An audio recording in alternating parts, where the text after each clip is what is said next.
¿Qué tal? Muy buenos días, tengan todos ustedes y sean bienvenidos a Barra Mirador Universitario, la opción televisiva de la UNAM para la educación a distancia. Y como cada semana tenemos temas de interés, pero yo creo que en esta semana se han juntado varios aspectos. Sabemos que ya tenemos un Plan Nacional de Desarrollo y sabemos que entre muchos otros temas como la reforma educativa y etcétera, tenemos la reforma a la Ley Federal del Trabajo, que es un tema que se comentó mucho por las noticias, se hizo palpable con muchos aspectos, convergió con algunos elementos como sentencias de la Corte y bueno, cosas que vamos a comentar el día de hoy. Y para ello tenemos a dos invitados que nos van a ayudar a presentarlo de manera excelsa. Y bueno, pues yo quisiera presentarles en primer lugar al maestro Emilio Margain Barraza. Él es licenciado en Derecho por nuestra Facultad de Derecho de la UNAM. Es maestro en Derecho por la Escuela de Derecho de la Universidad de Harvard. Es catedrático de la Universidad Iberoamericana y del Instituto de Estudios sobre Justicia Administrativa del Tribunal Federal de Justicia Fiscal y Administrativa, otro orden en ese nombre. Miembro de la Barra Mexicana del Colegio de Abogados, del Colegio de Profesores de Derecho Fiscal y de la Supreme Court Historical Society. Laboró también en el Juzgado Décimo de lo Familiar, Tercero de lo Familiar, Tercero de Distrito en materia administrativa en el Distrito Federal y también en la Junta de Conciliación y Arbitraje. Actualmente es socio director en el despacho Margain Barraza y Asociados, S.C. Es abogado postulante en materia fiscal. Ha escrito libros, maestro, bueno, ha participado con todas esas cosas. Bueno, gracias por la invitación, doctor, y gracias por la invitación que ha hecho para que vaya escribiendo artículos. Libro todavía no, pero en eso estamos trabajando. Bueno, sí, ha estado muy presente y bueno, bienvenido, maestro. Gracias. También quisiera presentarles al maestro Hipólito Romero Reséndez. Él es licenciado en Derecho por la Universidad Latinoamericana, especialista en Derecho Laboral por el Instituto de Especialización de la Junta Local de Conciliación y Arbitraje, maestro en Administración Pública por el Instituto Nacional de Administración Pública, catedrático en la Universidad de Anáhuac, en el Instituto Nacional de Administración Pública y el Instituto de Administración Pública de Tabasco. Es instructor experto, especialista en nuestra División de Educación Continua, aquí en la Facultad de Contaduría. Fue director de lo contencioso en la Secretaría del Trabajo y Previsión Social. Y también de sus cargos anteriores estuvo en el Instituto de Transparencia y Acceso a la Información Pública del Estado de México y Municipios, Instituto Federal de Acceso a la Información Pública y Secretaría de Economía, y director general adjunto de enlace de la Policía Federal, consultor independiente, asesor jurídico, abogado litigante y bueno, muchas otras cosas más. Muchas gracias. Para no ahondar, muchas gracias. Muchas gracias y también agradezco mucho la invitación para platicar el día de hoy sobre este tema tan relevante. Muchas gracias. Así es. Bueno, y como ustedes saben, el programa se enriquece gracias a toda la participación en la que ustedes nos pueden aportar. Pues, preguntas, comentarios, cualquier duda que por ahí tuvieran, incluso cualquier chisme, con gusto aquí lo lavamos, no es problema.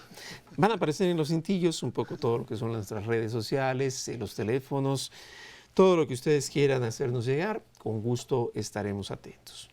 Y bueno, platicábamos precisamente que esto fue el día de ayer, cuando yo creo que todos ustedes estaban descansando en casa, de alguna manera también merecidamente conviviendo con familia, que se nos publica en el Diario Oficial de la Federación lo que ya se había comentado ampliamente, y la famosa reforma a la Ley Federal del Trabajo.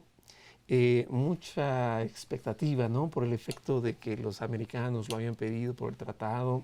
Pero bueno, finalmente creo que sale un documento no tan rapidito de leer. Si alguien se lo quiere llevar a la sala, yo creo que se le va a hacer de noche. Si alguien se lo quiere llevar al baño, yo creo que le van a tocar varias veces la puerta. Pero maestro, no sé si nos pudieras platicar a grandes rasgos, a reserva de entrar a cada punto. Muchas gracias, doctor. Pues, efectivamente, el día de ayer, y ya era sumamente esperado, una fecha emblemática, 1 de mayo, obviamente. Tenemos ya debidamente concretada la llamada reforma laboral, que es prácticamente aterrizar la reforma constitucional de 2017.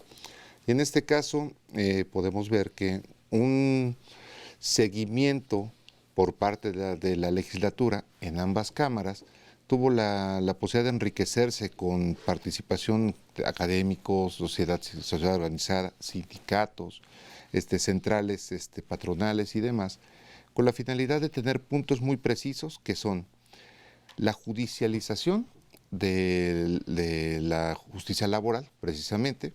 El otro es una nueva etapa por lo que hace a la apertura de sindicatos con relación a obligaciones de transparencia y legitimación de la actividad de su directiva.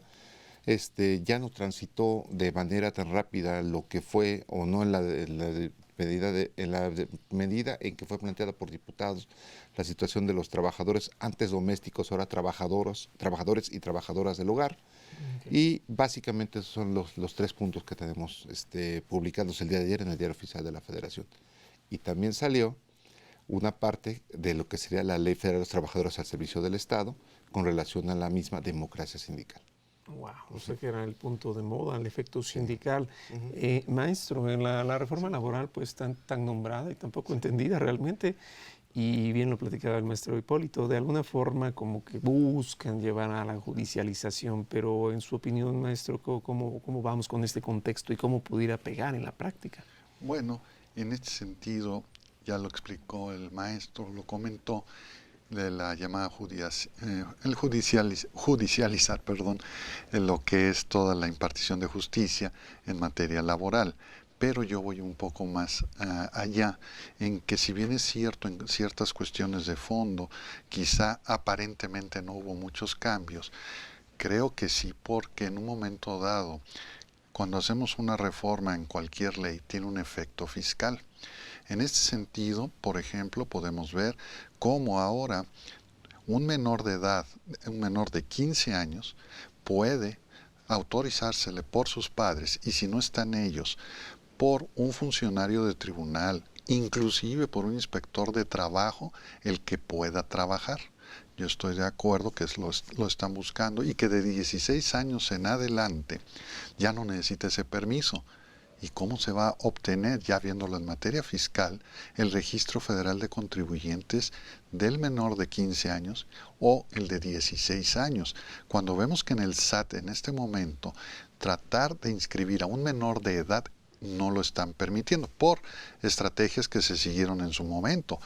Yo aquí veo un peligro tremendo, que inspectores de trabajo, de la Secretaría del Trabajo y Previsión Social puedan inscribir a menores, vamos a decir, con 15 años. Puede haber muchos abusos por ahí, formas que no sabemos qué van a usar, y en este caso inclusive los sindicatos también lo van a poder hacer. Y si algo estamos hablando, lamentablemente, que hay una serie de malos manejos con sindicatos en outsourcing, esto puede dar lugar a algo peor todavía. Esa es una.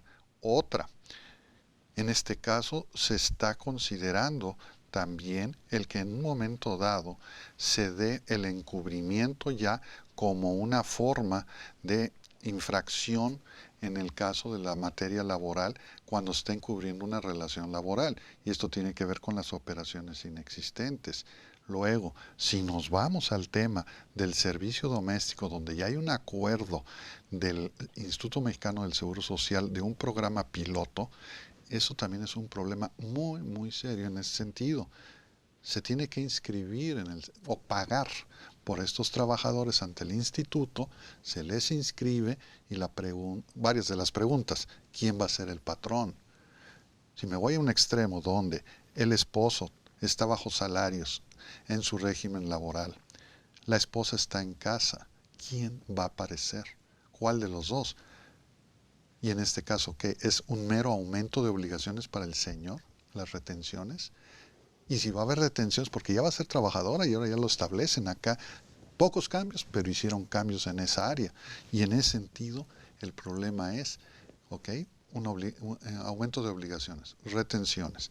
Y de acuerdo con el programa piloto, cada persona para la cual le presten servicios, cuando no están, vamos a decir, de planta, ¿cuánto van a pagar por cada uno? Y una vez que se pague, ¿qué? ¿Se aplica el subsidio para el empleo? ¿Con la propia retención? ¿Quién va a hacer ese trabajo? Luego, se tiene que emitir entonces ya, porque hay una relación laboral que lo está diciendo ahora la Ley Federal del Trabajo, que ya lo decía, pero ahora ya lo están enfatizando más. Entonces, van a tener que emitir CFDIs, y esos van a servir como base, y es parte de la reforma también, de que acredita relación laboral. Y entonces, ¿qué va a pasar ahí? Hay que emitirlos, y si este esposo o esta señora no tienen, contratado el servicio de CFDIs, pues ahora van a tener que ir al SAT a que les hagan ese servicio, sería pregunta. O la otra es que un contador les permita hacer este uso de alguna manera a través de algún programa o paquete que ellos tengan. Luego, en ese sentido, ¿aplicaría el subsidio para el empleo? Yo pienso que sí, porque de la retención se paga, pero el cálculo hay que hacerlo. Luego, cómo queda Infonavit, cómo queda el SAR, en fin, aquí el punto es que ahora sí la gente tiene que quedar plenamente consciente de que en un momento dado van a quedar obligados al pago de esta prestación, bueno, de esta cuota de seguridad social y lo que implica como relación laboral. El punto es, ¿y quiénes van a revisar a los particulares? Que un inspector de trabajo basado en la Ley Federal del Trabajo, atribuciones del reglamento interior, va a poder ingresar al domicilio particular de las personas para verificar el centro de trabajo o para verificar si están cumpliendo con el pago de la gente que esté prestando servicios adentro? Yo tengo mis dudas. Aquí sí difiero en un aspecto. Normalmente dicen que cuando se da el domicilio fiscal del contribuyente en su casa habitación, el área que está afecta por ese domicilio fiscal puede permitir a la autoridad fiscal con una orden de visita ingresar. Yo estoy de acuerdo a esa área nada más. Pero ¿y aquí? Aquí no se aclara ese punto. Y si es una autoridad que deviene de la Secretaría del Trabajo, ¿qué ley le aplica? Ley Federal de Procedimiento Administrativo o Código Fiscal de la Federación. Si es para una revisión, sería Código Fiscal de la Federación de acuerdo con la Ley del Seguro Social. Pero ahora con la Ley Federal del Trabajo, ¿cómo queda? Entonces, vienen muchos problemas en este sentido, donde también yo quisiera ver la otra vez en un viaje que hice a la ciudad de Jalapa, me preguntaba, aquí hay mucha gente que tiene servicio doméstico, ¿van a pagar por ellos? Y conocen las implicaciones que esto tiene. Eso es a lo que me refiero en materia de sindicatos. Es cierto, una cuestión es su vida propia, pero la otra es se establecen ya algunas disposiciones para la cuestión de los contratos colectivos, tratando de ejercer un poco más de control sobre ellos. Perfecto.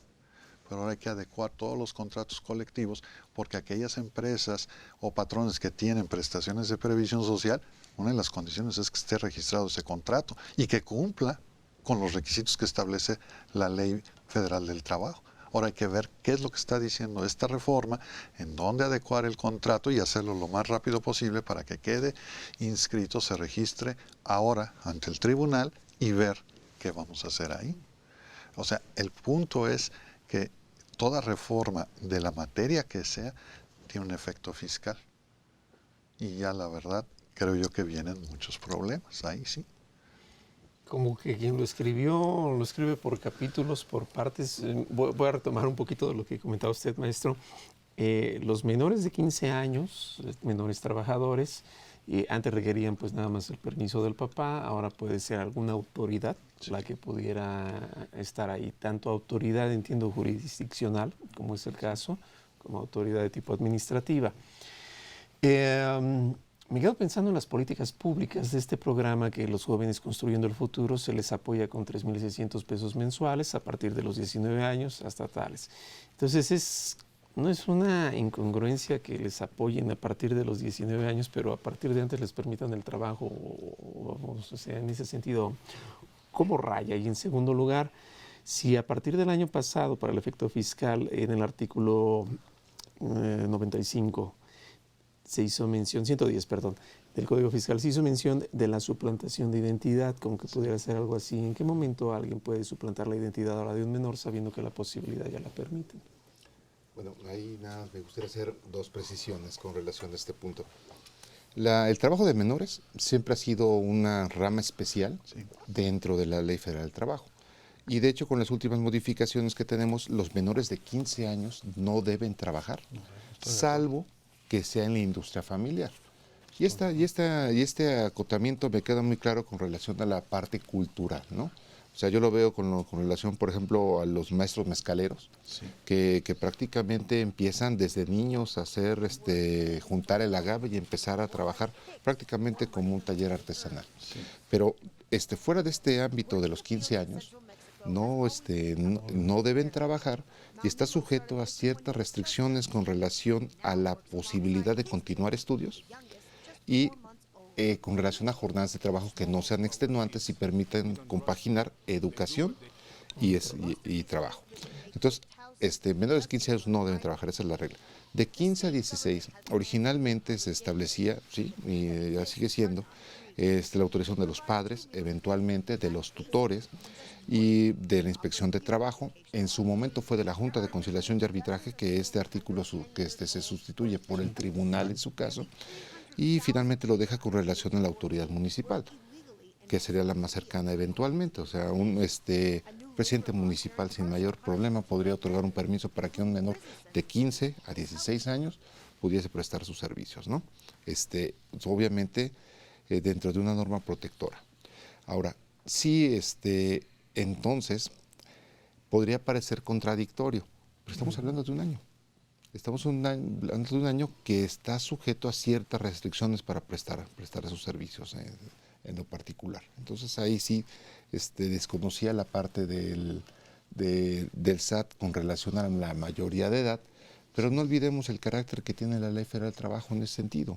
Entonces no podemos negarnos a que una persona se dedique o eventualmente tenga la necesidad de prestar sus servicios, siempre y cuando de este manto protectorio, por ejemplo, no hay horas extras hay una prohibición expresa para que trabajen horas extras los menores y la jornada máxima será de 6 horas en jornada diurna.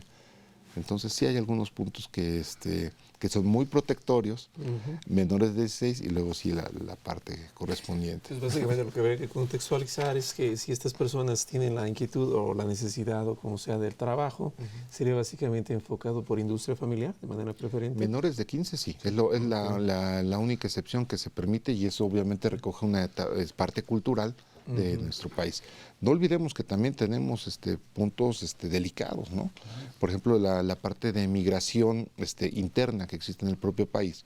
Cuando tenemos, por ejemplo, campesinos de Oaxaca, Chiapas y Guerrero, que son trabajadores estacionales, por ejemplo, en Sinaloa, que se van a la etapa de siembra, cosecha, y se llevan a toda la familia. Por ejemplo, las fincas cafetaleras que tenemos en Chiapas, por ejemplo, muchas veces para complementar el sustento, pues son trabajos a veces a destajo, requieren el apoyo de la familia. Ayer todavía se publicaba una nota, por ejemplo, que muchos menores, sin ser industria familiar, eso es lo delicado, a veces les pagan 20 pesos diarios. Problemas educativos. Se van a Sinaloa, ¿qué pasa con las escuelas?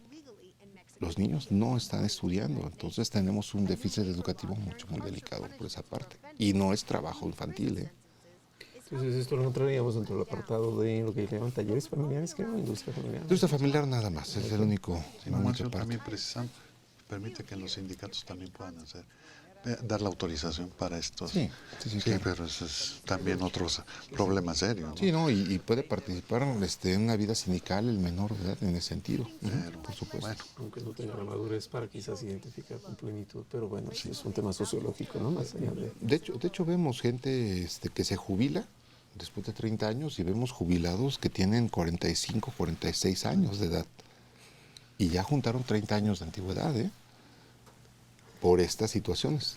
Las necesidades del país implicaron. Ese va a ser otro de los problemas con el servicio doméstico. Se les da de alta en este momento y si ellos tienen de alguna manera la forma de demostrar que han trabajado desde hace tiempo, la pregunta sería si también deben pagar por ese tiempo atrasado. Porque ellos lo van a pelear, porque saben que en un momento dado el número de semanas que debieron de haberse cotizado, si las empiezan a contar desde el día de hoy en adelante, no van a llegar en muchos casos, pero van a buscar de alguna manera esa situación que vamos a ver. Conflicto por retroactividad, ¿no? Sería en perjuicio del patrón, aunque en beneficio del trabajador. Exacto. El artículo 18 de la ley laboral dice que en caso de dudas se interpreta de la manera más favorable al trabajador, pero ya no sé qué es más favorable para él, que le descuenten por IMSS o que le estén cotizando por IMSS. Pero bueno, ahí viene un punto precisamente con los trabajadores del hogar. El artículo 337, en la fracción cuarta que se incluye ahora, lo establece de forma obligatoria. El artículo 13 de la Ley del Seguro Social lo establece de forma voluntaria. por artículo creo 85, 86 de la ley laboral, nadie debe percibir menos del mínimo, así sea que vaya con uno o con otro un par de horas. Sí. El programa creo que manejaba por la convergencia de varios patrones. Sí. De alguna forma me quiero hacer pensar que tienen semana reducida, Sí. que no solamente impacta en la seguridad social, sino en la percepción salarial. Y a la par, si es un trabajador que es asalariado en cualquier lugar de trabajo, en cualquier empresa, no va a tener la posibilidad de una deducción personal, por lo que obligatoriamente está pagando de este contexto, sin dejar de lado las cargas de la prima de riesgo de trabajo, de los accidentes de trabajo, las formas que hay que llenar. O sea, como que no se hablaron, ¿no? Bueno, viene algo en la reforma laboral, hace referencia precisamente a los accidentes de trabajo.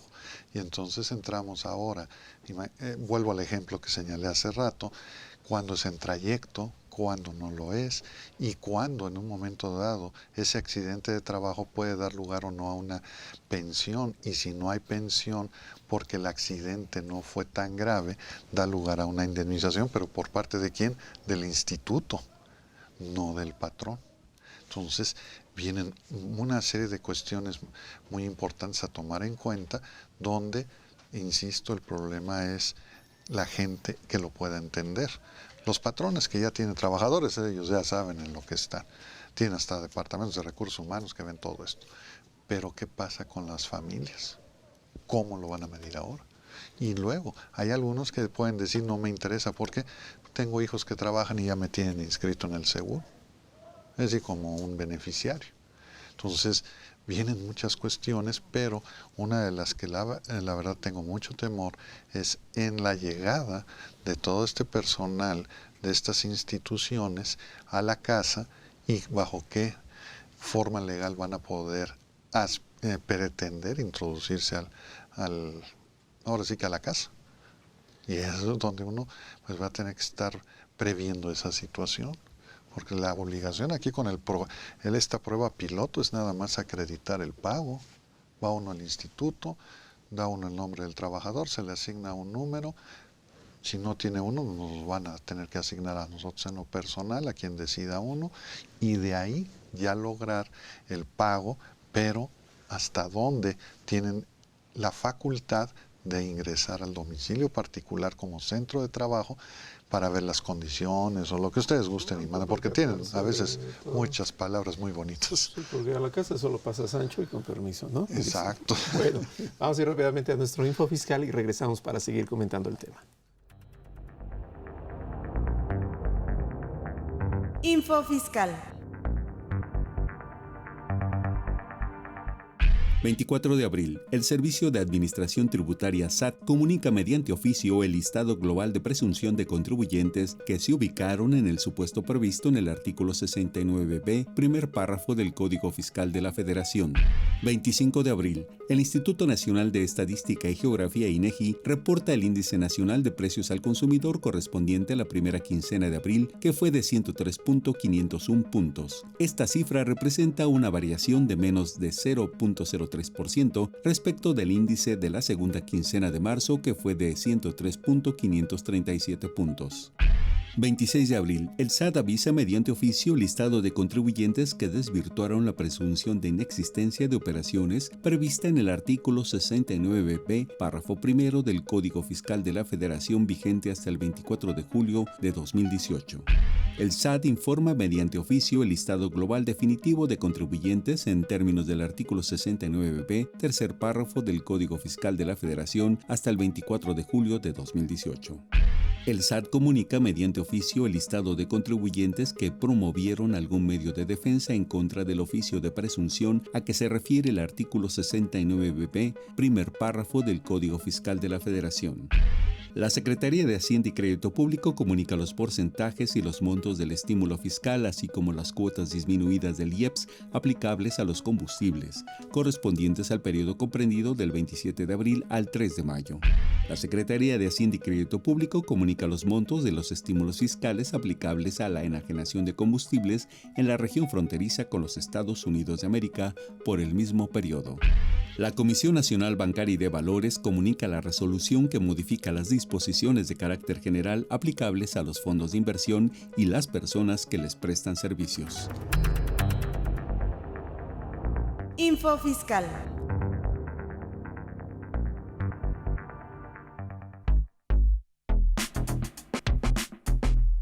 ¿Sabes si lo que te dicen es verdad? Entérate aquí, en Cuentas Claras. Cuentas Claras. El pasado 1 de febrero de 2019 se inició el segundo periodo de sesiones de la 64ª legislatura del Congreso de la Unión, en el que se espera la aprobación de la reforma laboral. Las iniciativas presentadas son: perspectivas de género, derechos en materia de reproducción y responsabilidades familiares, derechos laborales remuneratorios, modalidades de contratación laboral, subcontratación laboral, salarios caídos e indemnizaciones, trabajadoras del hogar, entre otras. Cuentas Claras.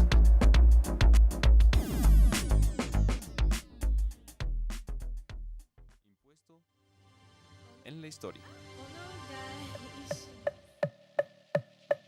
Historia del 1 de mayo. ¿Por qué se celebra el 1 de mayo? Ese día, pero de 1886, 200,000 trabajadores iniciaron una huelga en Chicago, la segunda ciudad por su número de habitantes y con las peores condiciones laborales, para solicitar una jornada laboral de 8 horas. La máxima era 8 horas de trabajo, 8 de ocio y 8 de descanso. El día se eligió porque el 17 de octubre de 1884, la Federación Estadounidense del Trabajo, American Federation of Labor, había resuelto que desde el 1 de mayo de 1886, la duración de la jornada de trabajo debería ser de 8 horas. De no obtenerse, se irían a huelga. El 4 de mayo, una concentración pacífica de trabajadores fue disuelta mediante disparos por la policía, produciendo 6 muertos y varias decenas de heridos. Esto se conoce como la masacre de Haymarket, por el lugar en el que se dio este suceso. La gran mayoría de los países lo celebran, excepto, irónicamente, Estados Unidos. Canadá también lo celebra otro día, el primer lunes de septiembre. Impuesto en la historia.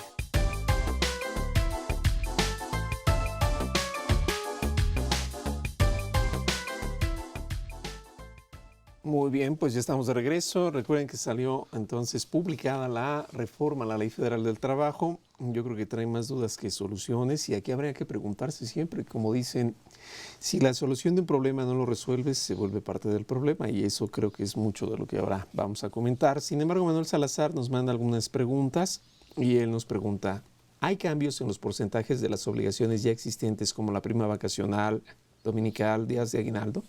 No.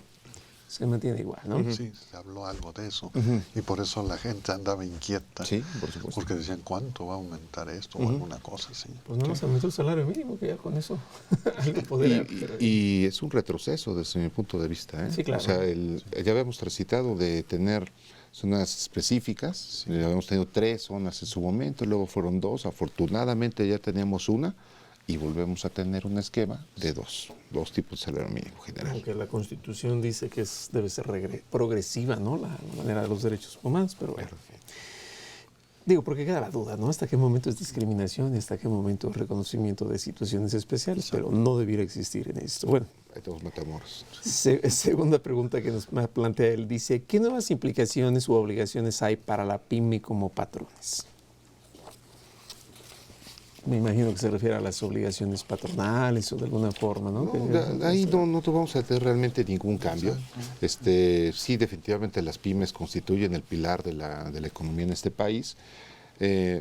Comentaba el maestro hace rato de las empresas que tienen sus departamentos jurídicos y recursos humanos. No, las pymes no. Las pymes no lo tienen. Desafortunadamente muchas veces recae en el contador resolver todo. Y desafortunadamente lo vuelven un especialista laboral a la mala, a golpes. No, si es que estudia, ¿no? Sí. Pero, un punto importante, yo creo que valdría la pena comentar que la pyme no es una definición de la ley laboral. No, es un efecto económico que creo que se basa en número de trabajadores, no solamente en ingresos. Y bueno, en ese aspecto como que todo va igual. Y yo creo que un punto que es importante también, que nos comenta Manuel Salazar, es, ¿existe defensoría de oficio para los patrones de pequeños negocios? No.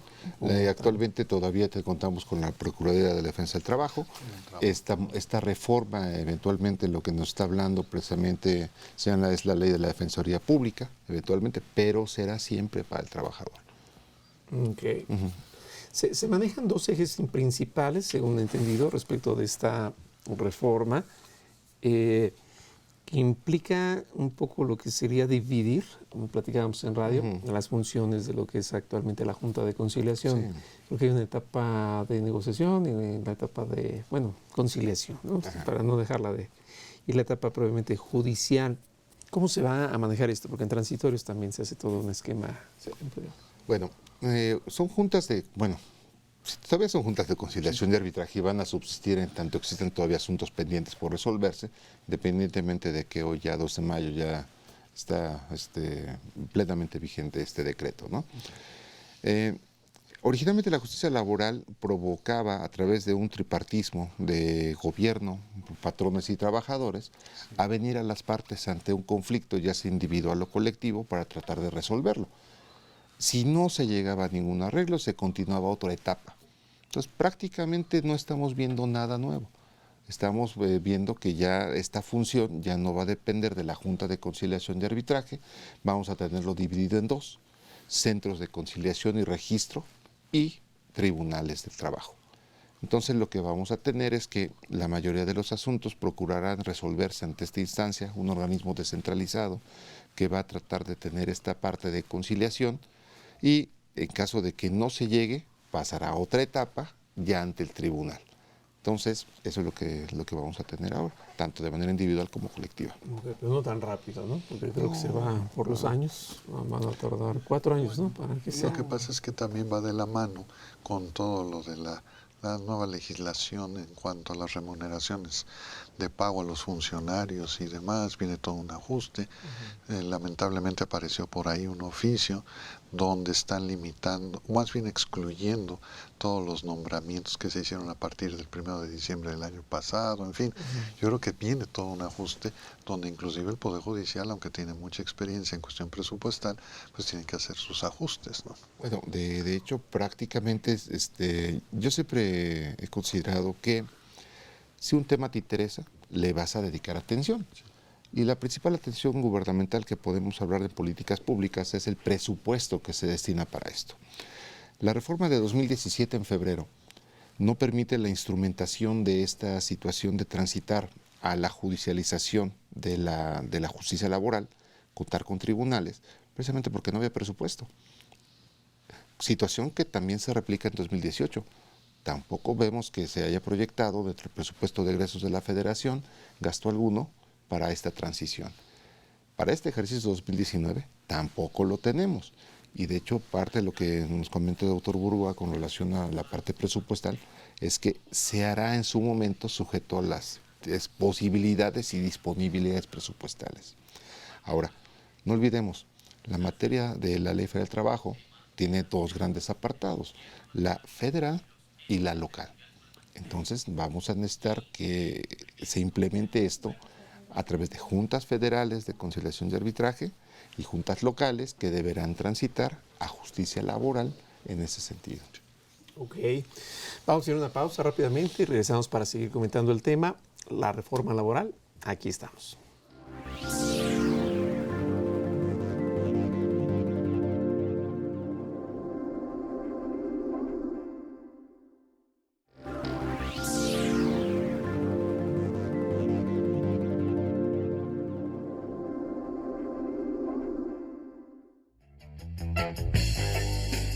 Ahora, 3 minutos de finanzas con Arturo Morales Castro. Hoy, en Finanzas Personales, ¿cómo afecta el tipo de cambio a las inversiones? Al realizar una inversión financiera, es necesario considerar que los rendimientos están directamente relacionados con el grado de riesgo. Es decir, los instrumentos de inversión ofrecen mayores rendimientos cuando el riesgo es mayor y menores rendimientos cuando el riesgo es menor. Así, es posible decir que para ganar más, es necesario tomar mayores riesgos. Sin embargo, es recomendable invertir con una combinación de riesgo y rendimiento que vaya de acuerdo a nuestras expectativas. Justo por la relación entre riesgo y rendimiento, cuando se invierte en los mercados financieros en moneda extranjera, es indispensable analizar las condiciones económicas del entorno donde se invierte. Es decir, no debemos de colocar nuestro dinero en otros países donde desconozcamos el contexto social o económico que se vive, pues esto puede provocar pérdidas en el valor de nuestra inversión. Un factor de riesgo relacionado directamente con las condiciones económicas de otro país y del mundo es el tipo de cambio, que puede sufrir variaciones por diferentes razones macroeconómicas. Conocer cómo se comporta esta variable nos ayudará a obtener mayor certidumbre al momento de realizar nuestras inversiones. El riesgo en el tipo de cambio se refiere al deslizamiento del valor de una moneda y este deslizamiento puede ser favorable o desfavorable, ya que depende de la moneda o el país donde hayamos realizado la inversión. Y como inversionistas individuales estamos expuestos al riesgo al adquirir activos financieros pagando con una moneda distinta a la de nuestro propio país. Entonces debemos preguntarnos, ¿de qué forma depende el rendimiento de una inversión en moneda extranjera? El rendimiento de una inversión en moneda extranjera está en función de cuánto se paga al inicio de la inversión por la moneda en la que se invierte y cuánto se nos paga por la misma moneda cuando se vence al final del plazo de la inversión. Esto es, el rendimiento de una inversión en moneda extranjera depende de la pérdida o ganancia cambiaria, la cual está determinada por la alteración del precio de la moneda originada, esta por la diferencia entre la oferta y la demanda y que responde al menos a 4 razones, a saber. La primera razón se refiere al comercio internacional de bienes, ya que por la adquisición de bienes en otros países, el mayor consumo de productos o servicios de un país origina una mayor o menor demanda de la moneda. La segunda razón es el incremento o disminución de la inversión de recursos financieros que se colocan en el exterior, ya sea en las mismas empresas o en las bolsas de valores. La especulación es la tercera razón, la cual se basa en la adquisición de divisas o venta de las mismas con la esperanza de obtener una ganancia en el cambio de una moneda por otra. Esta es la manera en que los grandes capitales del mundo pueden alterar el valor de una moneda. Al comprar sumas importantes de la divisa seleccionada, escasea y origina que la demanda aumente de esa forma su valor. La cuarta razón es el arbitraje, que consiste en adquirir la moneda en un mercado por un precio inferior e instantáneamente venderla en otro distinto por un precio superior, con lo que se consigue una ganancia segura. Así, el riesgo que existe por no considerar un posible cambio en el valor de nuestra moneda en relación con el valor monetario de la inversión que se realice puede causar desviaciones importantes en el resultado que se espera. Finalmente, si se tiene un portafolio de inversión que incluya varias monedas o se piensa recurrir en una práctica de este tipo, se recomienda contemplar los probables escenarios del precio de la moneda nacional respecto a las monedas de otros países al inicio de la inversión y al final de la misma, ya que la volatilidad del precio de las monedas define el rendimiento de toda inversión. Hasta aquí, las finanzas personales y cómo afecta el tipo de cambio a tus inversiones. 3 minutos de finanzas con Arturo Morales Castro.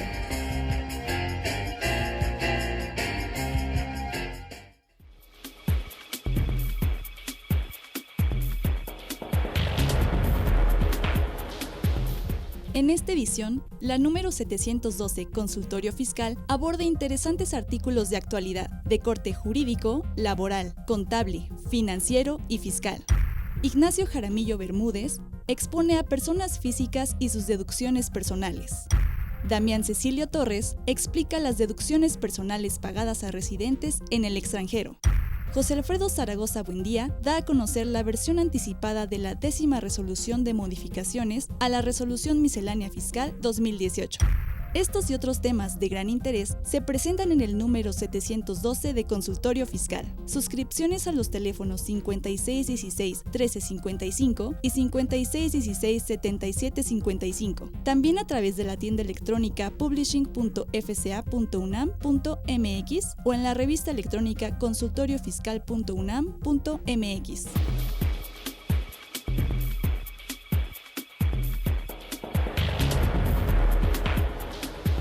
Perfecto, pues estamos de regreso y como saben tenemos la revista 712 de Consultorio Fiscal y bueno, sé que a lo mejor no sea prudente hacer el comercial en este momento, pero si alguien quisiera tener la suscripción va a ser muy interesante porque por el parteaguas que se marca en este momento, a partir de los siguientes números es muy seguro que estaremos leyendo algunas aportaciones respecto de lo que es la reforma laboral. Si es de su interés esto, pues no perder los temas anteriores, que también la revista lo permite de manera electrónica. Y bueno, pues siempre vamos a estar ahí muy atentos de poderles llevar toda la información.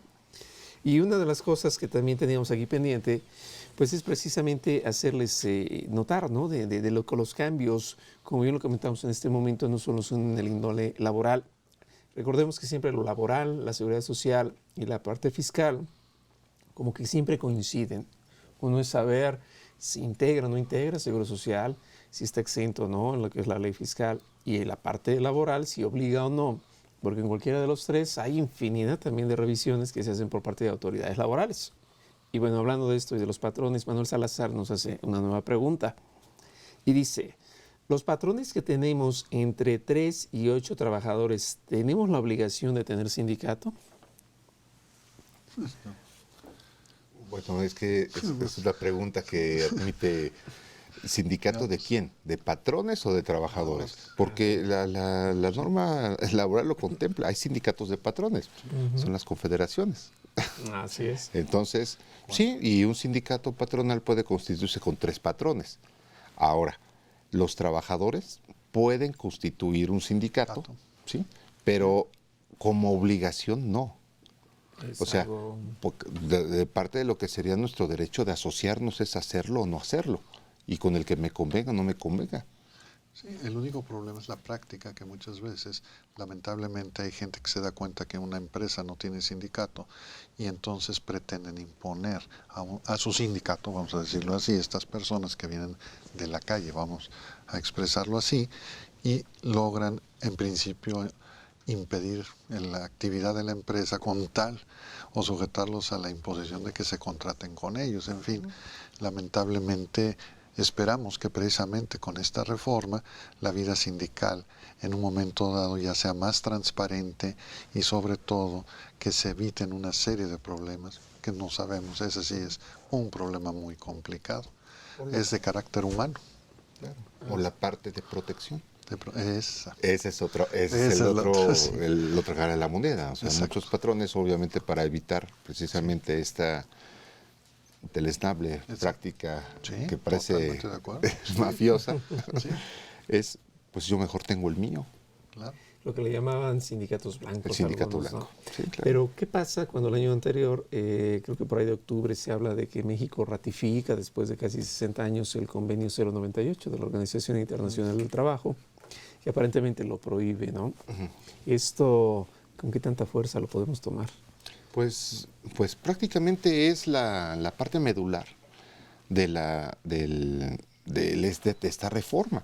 O sea, esta reforma lo que toma, y fue gracias a la intervención del Parlamento Abierto, entre otros puntos, es buscar transparencia y legitimidad.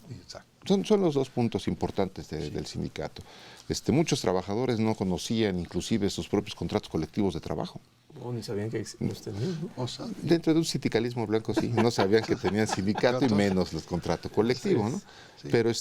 Pero era complicado porque, vamos, muchos contratos colectivos los veían de este tamaño. Y menos los leían, ¿no? Pues sí. Y lo que estamos buscando, bueno, lo que se busca con esta reforma precisamente es que no nada más los conozcan, sino que los ratifiquen eventualmente. Entonces, implica ya un buen ejercicio. Que participen en la vida del sindicato.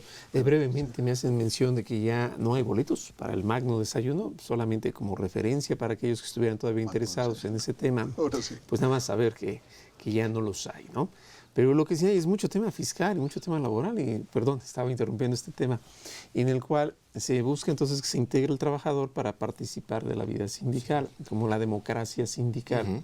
De alguna manera esto tiene alguna implicación verdadera con temas como, por ejemplo, la previsión social, que debe ser de índole general para ser deducible y cosas de este estilo. Porque la autoridad fiscal en ocasiones ya está exigiendo o requiriendo que se cumplan con todos los requisitos que en otra materia se presentan para los actos jurídicos. En este caso, en materia laboral, pueden revisar el contrato y decir, por decirlo en este momento así, como ejemplo, están ratificados por los trabajadores, y a empezar a sufrir el abogado en materia fiscal para poder exhibirlo como prueba, decirle al abogado en materia laboral, oye, ya se registró y cumple con todos los requisitos.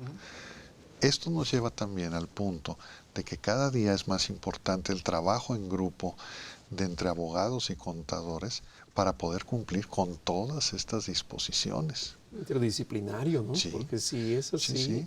Muchas veces, no sé si en la práctica les haya tocado verlo, pero en alguna ocasión una empresa me mostraba un contrato que parecía muy adecuado porque era de asimilable a salario. Sí. Y decía que estaba muy bien porque para el efecto laboral pues prácticamente salía del problema en la junta. Y dentro del contrato pues se veía que una cláusula decía que ambas partes estaban de acuerdo en que se iba a asimilar. No obstante, la ley fiscal, el GCR, señala que este debe ser un contrato tal cual y posteriormente viene una carta en la que se pide la asimilación. ¿Qué quiero dar a entender con esto? Que aunque se veía bonito para la práctica laboral o aparentemente bien para la práctica laboral, no era igual para la práctica de seguridad social y menos la fiscal. Y dentro de estos temas, ahorita que se desarrolla ya la idea de una democracia sindical, me queda un poco la duda por este contexto. Existen las famosas comisiones que se forman para lo que corresponde la parte de la comisión de salud, de higiene, lo que sería capacitación y adiestramiento, en donde hay una conjunción de representantes del trabajador y representantes del patrón. En la práctica sabemos que los representantes de los trabajadores pues, son los que son de mejor amistad con el patrón o incluso gente de confianza y por ahí pues ya se suman las famosas comisiones. ¿Qué tanto rayan con este aspecto ahora sindical? Porque pareciera que aquí sí le dan una efectividad o pretenden darle una efectividad respecto de esta que no existía. Es decir, ¿qué tanto se da ese equilibrio? ¿Qué tanto cuidado falta? ¿O cómo pudiéramos ahí decir que la tarea va bien? Bueno, de hecho la problemática se considera, ya estaba revisando el 11º artículo transitorio, que insisto de la plática que tuvimos en el programa de radio. Para mí realmente todo el detalle está en los transitorios. Y aquí nos está estableciendo, por ejemplo, que en los contratos colectivos de trabajo existentes debe revisarse al menos una vez durante los 4 años posteriores a la entrada en vigor de este decreto. O sea, lo que ya está funcionando al día de hoy tendrá que pasar por el tamiz de la legitimidad y transparencia colectiva. Y en el caso de las comisiones, pues deberá procurarse que estas comisiones efectivamente cumplan con lo que tienen que cumplir.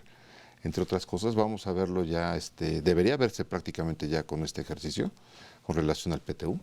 Sí, nada más que no sé hasta dónde, y yo creo que ahí la autoridad puede tener algún argumento a favor. Es cierto, lo que ya se suscribió se puede asumir que sea válido, pero si no cumplió con los requisitos del momento, que ese es uno de los problemas que vemos en esta materia, que lamentablemente, y no lo digo ahorita ya con las nuevas disposiciones, sino con las anteriores, los contratos colectivos luego realmente no contenían todo. Por ejemplo, las prestaciones de previsión social.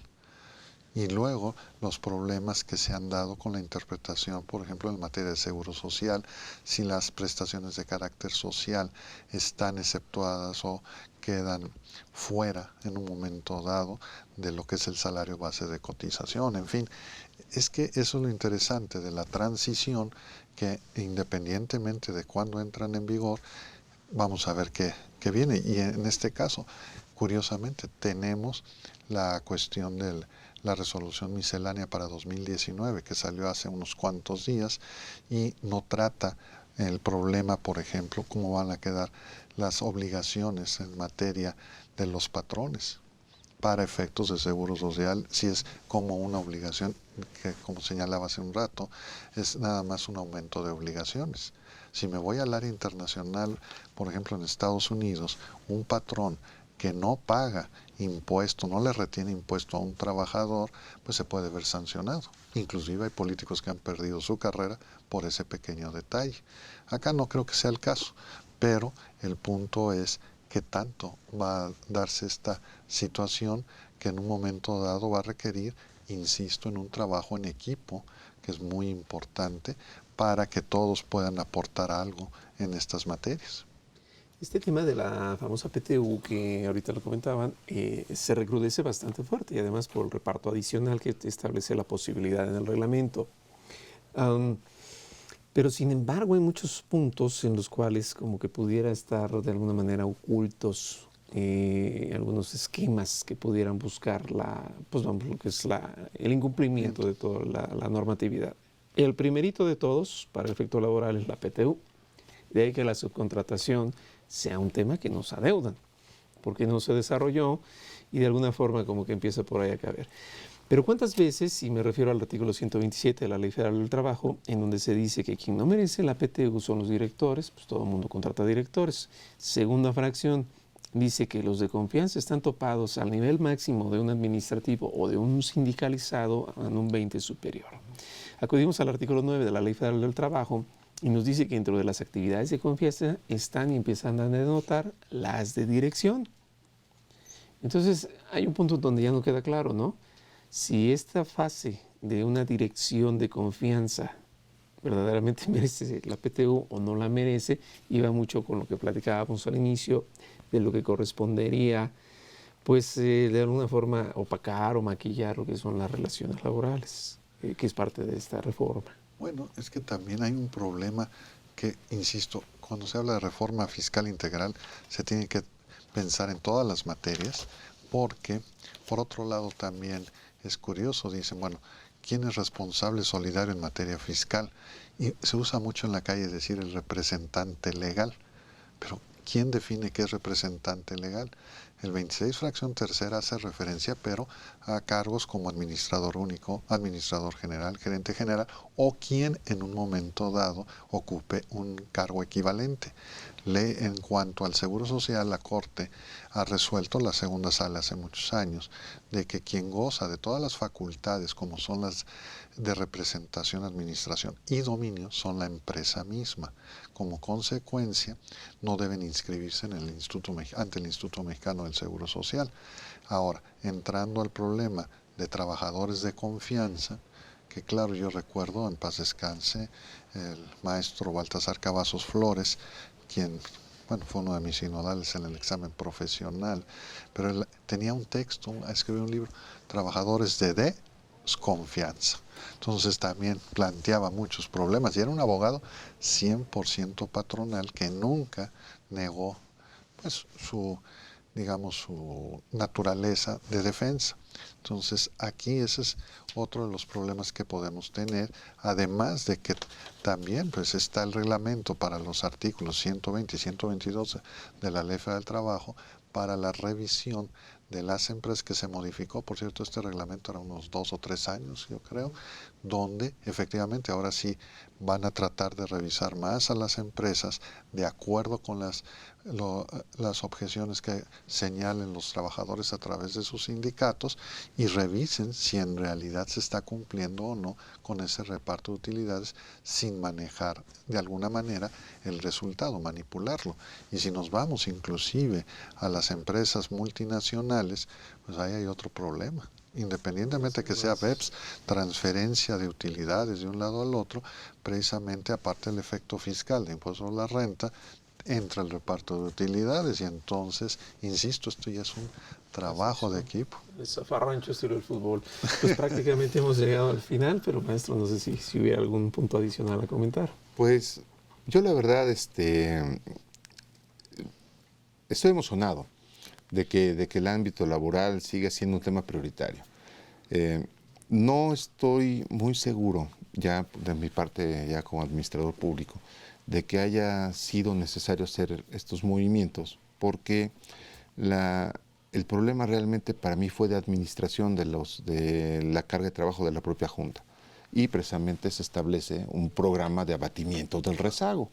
Entonces, esperemos que el planteamiento que se hizo con relación a esta reforma sea el más adecuado para el país, y le vamos a dar punto de seguimiento. Muchas gracias. Muchas gracias. Agradezco mucho la presencia de ambos, maestro Margain. Gracias por andar por acá. Es un gustazo, como siempre. Gracias. Y maestro Hipólito, gracias también por andar. Si nos ven en vivo, pues ya tuvieron ayer un descanso, ya no hagan excusas, hay que seguir trabajando hoy todavía mañana. Y si están en sábado, pues por favor disfrútenlo, desconéctense un poco de todo. Nos vemos la siguiente semana. En esta ocasión, pues seguiremos hablando de temas fiscales. Propiamente, pues vamos a estar atentos ahora con el tema de la PTU. Por favor, no se nos desconecten, aquí andaremos y seguimos en contacto. Hasta la siguiente.